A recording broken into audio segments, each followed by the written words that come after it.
reason that I'm calling, and I've got the TV muted now because I don't want it to hum or anything, but the reason that I'm calling is that you take a two-party system like we have, and someone who's a blue-collar worker in our country like myself with 4 children, and we look and we listen and we see that you're a socialist.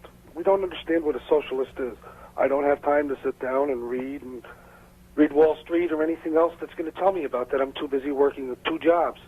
Could you tell me, is it feasible the 3-party system could work in this nation, that a Jesse Jackson could be elected with his kind of outreach to the people that are working, that are in need, yet he's black and they know he's black, but they won't bring that issue out? Okay. Thank you very much for that question. Let me talk a little bit about Jackson.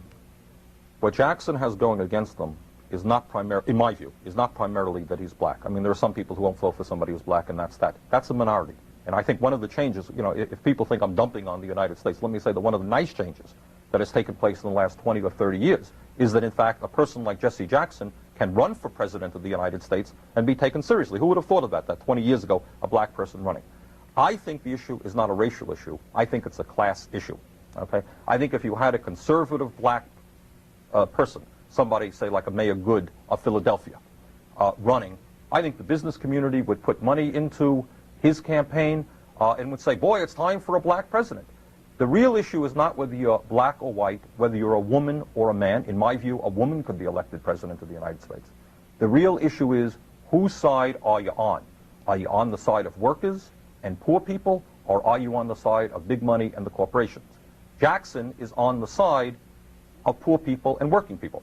You know, interestingly enough, recently we've celebrated Martin Luther King's birthday, and we had a ceremony, a very lovely program in Burlington, Vermont, as I'm sure people did all over the country. And I want those people who are as old as I am to remember Martin Luther King Jr.'s last years. Everybody today, all the editorial papers say, oh, wasn't Martin Luther King a great guy? He fought for racial justice, a great hero. Remember that a year before King died, when King spoke out against the war in Vietnam, and when King said we need billions of dollars to provide decent jobs, not only for black people, but for white people. And when King said, I am going to organize a poor people's march to go to Washington, of blacks and whites and yellows, but of poor people to demand justice. Suddenly, when Martin Luther King began talking that language and taking on the system, my goodness, the FBI was investigating him and tapping his phone. The President of the United States wasn't talking to him. The real issue in this country is class. And the ruling class and the big money people do not want to see workers wake up. They don't want to see workers voting. Now, this gentleman calls up, and the point that he makes is so poignant. He would like to learn about socialism. He would like to see if there's an alternative to the Democratic and Republican parties. Unfortunately, he's not going to see that on CBS or NBC and ABC. He's not going to hear about the possibility of an alternative to capitalism. He's not even going to learn about what goes on in Canada in terms of a national health care system, or the fact that they're now proposing, and I'm not, Canada is no utopia, you know, I don't want to suggest that.